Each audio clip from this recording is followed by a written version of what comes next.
As back-to-school season gets into full swing, another local school district is cracking down on phone usage. Xenia High School announcing it's going to be implementing the Yonder Phone Pouch program this coming fall. Now, with the program implemented, students will be expected to lock up their phone in a pouch like this for the duration of the school day. And the decision to use this program has some parents concerned. Abby Forbes is live in Xenia tonight after speaking with those parents. But first, Abby, what can you tell us about the school's decision? Yeah, Xenia High School decided to implement this program for the 2023-2024 school year. But this caused some controversy, with lots of people taking to Facebook and change.org to express concerns. Now, there were a variety of concerns, but one big one was safety. It goes along with the whole, see something, say something. That's pretty common in, at least where I work and everywhere else, as far as safety and security goes. You see something, say something. Well, you're taking away the entire student body's ability to say something to the proper authorities. And now, Abby, I know you mentioned a petition going around on change.org. So what exactly does this look like, and is there any sort of compromise? Yeah, so the petition mentions a potential compromise of these pouches being used for disciplinary action rather than for the entire student body. Now, as you can see, that petition is almost at 800 signatures, and I reached out to the school for a comment and they were unavailable, but they did tell me that next week they will be discussing these Yonder pouches in a board meeting. Back to you. Abby, thank you. Well, Xenia isn't the only school to implement the pouches. West Carrollton City School officials voted to implement the Yonder Phone Pouch program during a school board meeting last week. Now, when we spoke to city officials, they told us the decision was made for disciplinary issues. The pouch pilot program will go into effect in October and will last until December 21st. Tonight, the Kettering Police Department releasing this body camera footage of an officer-involved shooting from last Thursday. Chief Chip Protzman tells us officers were called to Hadley Avenue on reports of a domestic disturbance. The video shows officers at the door when the 25-year-old Antonio Rose approached. Show me your head! Shot fired! The officer wearing the camera turned away from Rose at the time of the shooting, but you can see Rose falling down the front steps and onto the ground.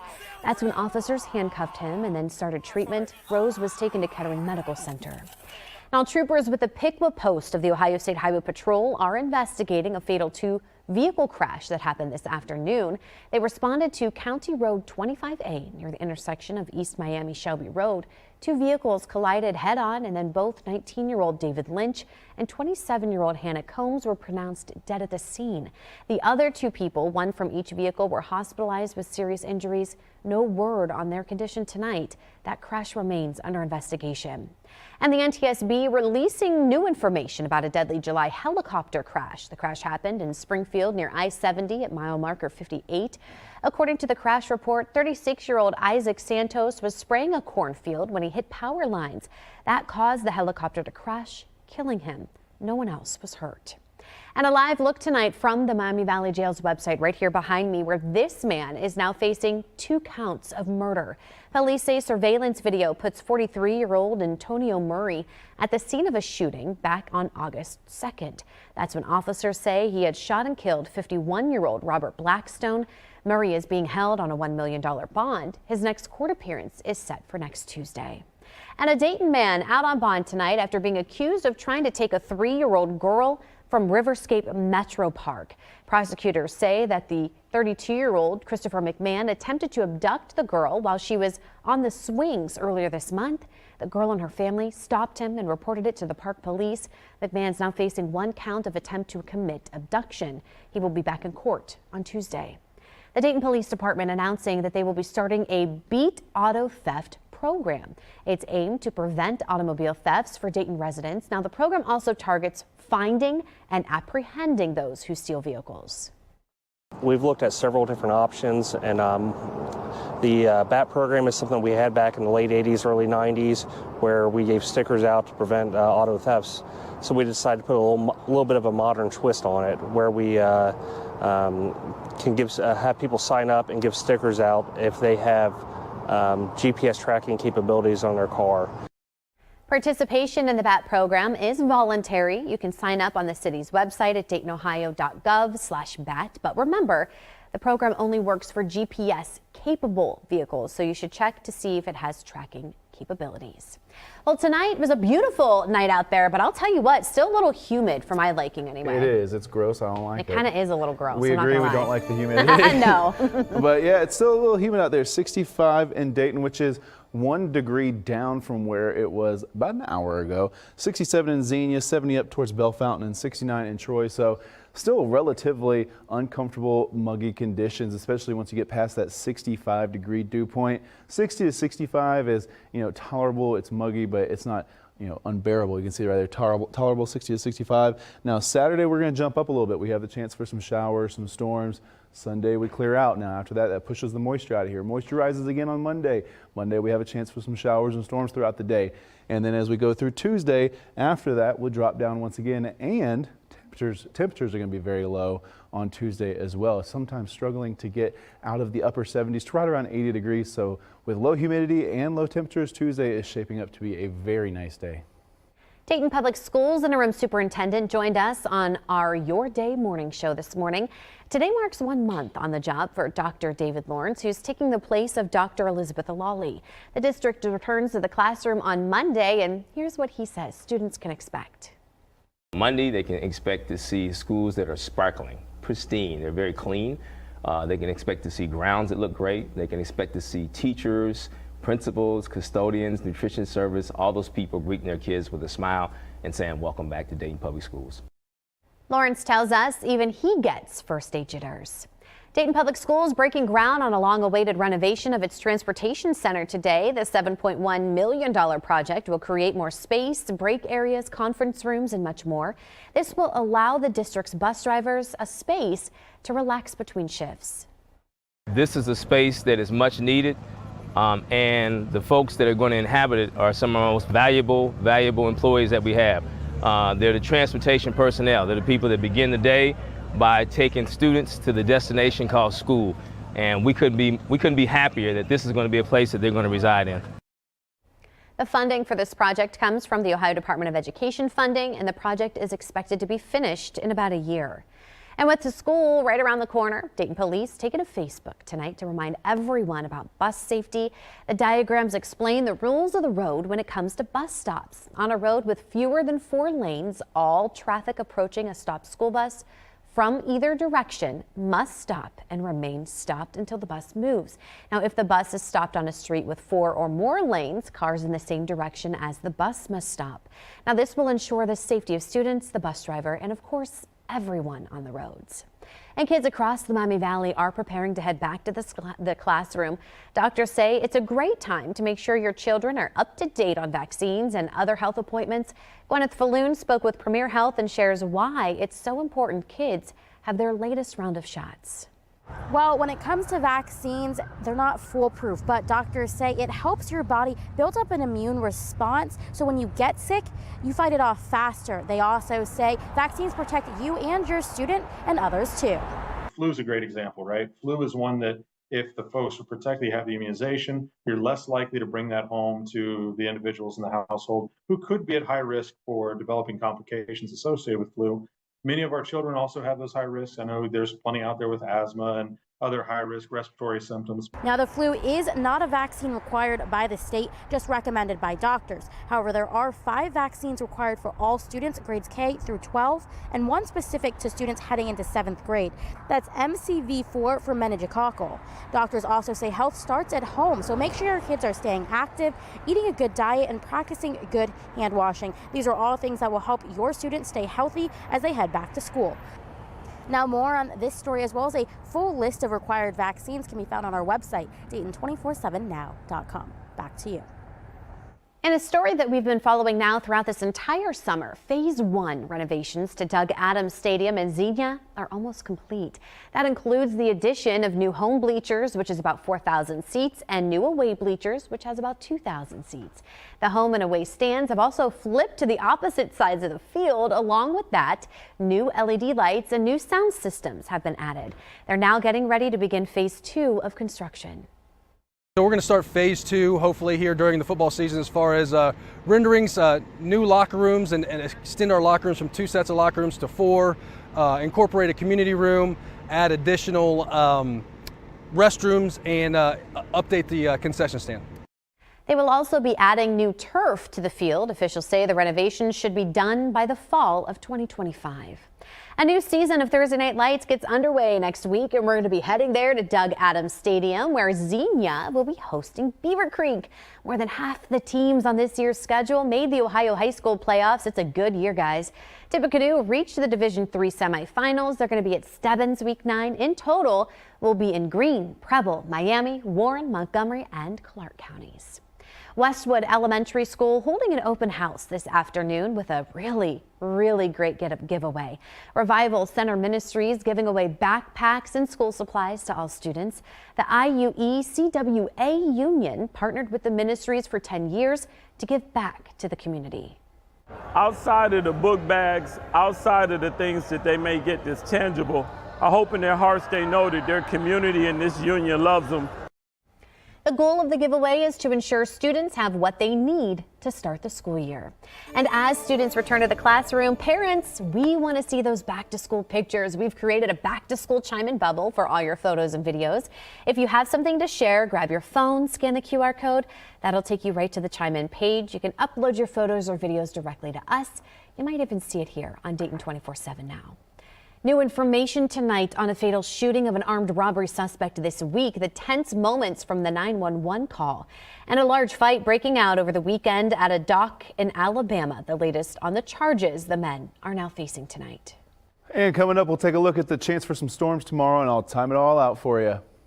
You're watching Dayton 24/7 now.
The Maui wildfire's death toll continues to rise tonight as officials begin looking at the damage. Now, Lydia Bice is back at the Now Desk. So, Lydia, what is that death toll up to now? So at least 67 people have died in the raging wildfires that hit the Hawaiian island of Maui.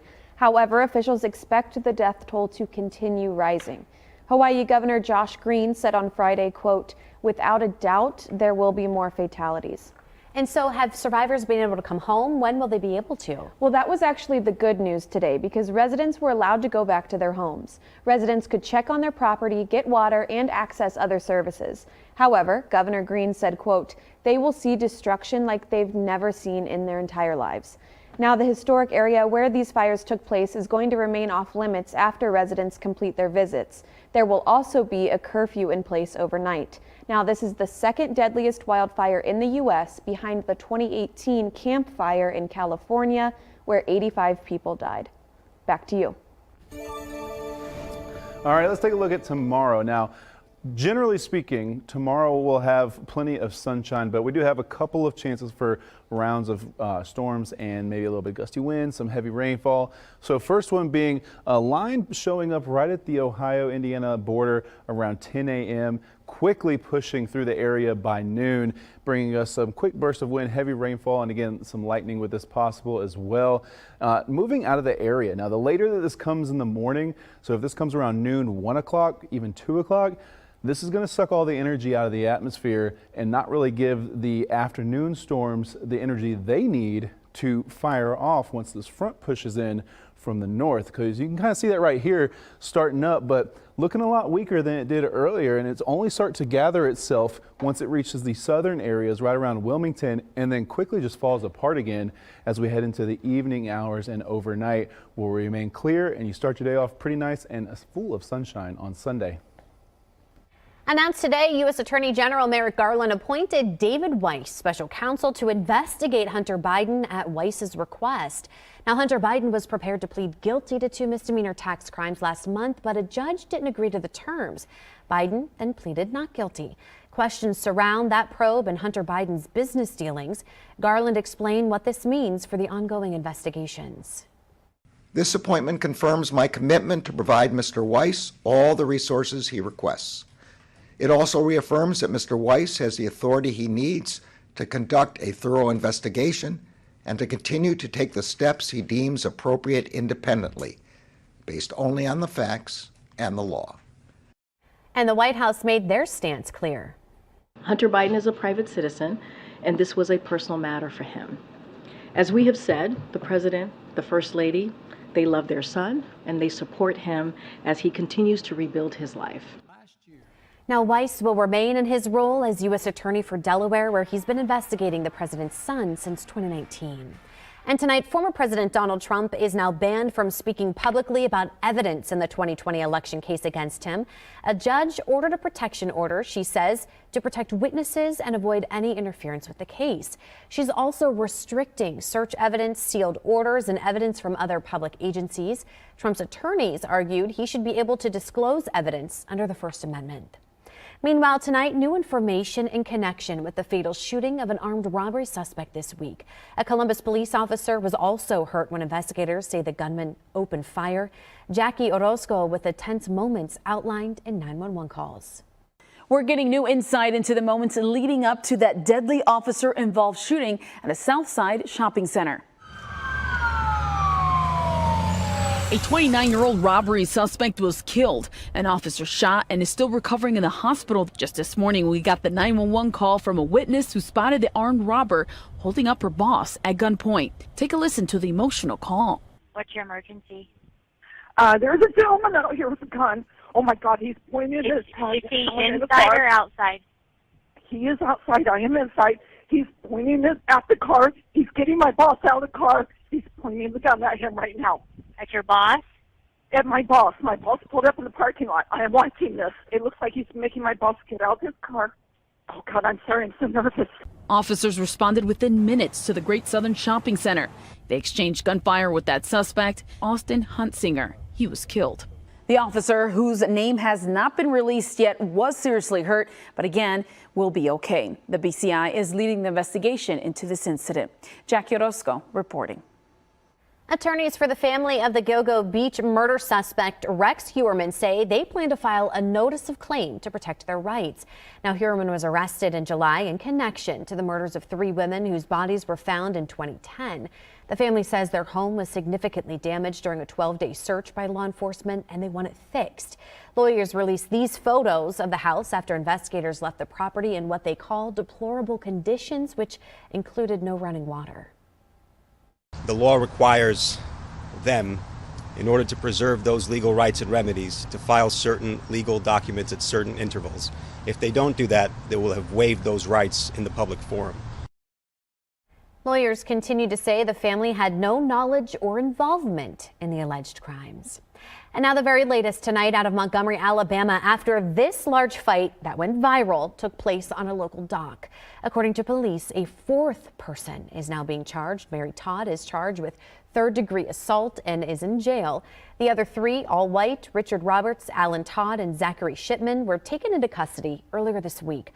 All 4 face 3rd-degree assault charges. They say it began when a black co-captain of a cruise ship attempted to move their boat to make room for docking. Here's the captain explaining how it all unfolded. When the first guy hit him, I said, oh my God, and he threw his hat up. I said, oh no, we got problems. And then another guy got involved, and then 3 or 4 more guys came running down the dock. I said, thank God they're going to stop this. But they didn't stop it, they jumped in. Investigators are trying to determine whether there was a racial element to the fight. However, police and the co-captain involved do not believe that was the case. A live look outside in Troy right now from our Troy traffic camera. Beautiful out there, a little humid though. Let's send it right out to meteorologist Tim Boyd. Yeah, very nice out here. Mild temperatures, but very humid as we have been talking about. Humidity is upward tonight. Now 76 is what it is right now in Dayton, 70 out towards Xenia, and then Troy sitting at 74. So most of us sitting in the low to mid 70s. We'll start dropping into the upper 60s to right around 70 degrees for most of us tonight. It's going to be a mild one. Now, compared to this time yesterday, much of us significantly warmer. 8 degrees warmer in Dayton than we were this time yesterday, 6 degrees in Springfield, and 7 as you head up towards Wapakoneta. Now, the next couple days are going to stay warm Saturday, Sunday. We're going to have a temperature drop on Monday and Tuesday with temperatures right around 80 degrees and a little bit lower humidity. So a really nice start to the week besides some rain on Monday. The Bengals back in action for the beginning of preseason football. We're going to bring you the highs and lows from Game 1 up next. But you're watching Dayton 24/7 now.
Good evening, I'm Matt Digby with a look at sports. Preseason games have arrived for the National Football League. The Cincinnati Bengals having their only home preseason game tonight against the Green Bay Packers, who they had a joint practice with back on Wednesday. Well, first, some video that Bengals fans will enjoy. This is not an optical illusion. Joe Burrow able to run some sprints and throw the football around before the game, a promising sign that he might be returning soon to game action. In the first quarter, Packers in the red zone. Jordan Love throwing toward the back of the end zone, connecting with Romeo Doubs for a 9-yard touchdown, and the Packers are on the board first, leading 7-0. Bengals first drive, Jake Browning under center, play action. He throws over the middle, complete to Trenton Irwin at midfield. Irwin nearly loses the ball, but picks up a big gain into Green Bay territory. Evan McPherson kicks a field goal at 7-3. Second quarter now, 14-6. Cincinnati native Sean Clifford throws an interception, and Tyson Anderson runs it back untouched for a pick six. Bengals are within one at 14-13, but the Packers would keep the lead at halftime, and in the second half, they keep the momentum on offense. Emmanuel Wilson with this 11-yard run up the middle for 6 points. It's 30-19 at that point. Wilson then adds an 80-yard touchdown run in the fourth quarter as the Packers win at Paycor, 36-19 the final. Bengals will be in Atlanta next Friday and then in Washington on August 26th. Cincinnati Reds back in action after having yesterday off, and they jumped out to an early lead at Pittsburgh, winning 9-2. Luke Bailey with a 3-run home run, while Ellie De La Cruz was also responsible for 3 runs. Dayton Dragons had come from behind to take the lead at Wisconsin, but that game entered a rain delay in the 8th inning. Jack Rogers did have 3 hits and a run batted in for the Dragons. German Fest kicking off tonight. Coming up, we're going to take a look at the cultural significance it holds here in the Miami Valley. You're watching Dayton 24.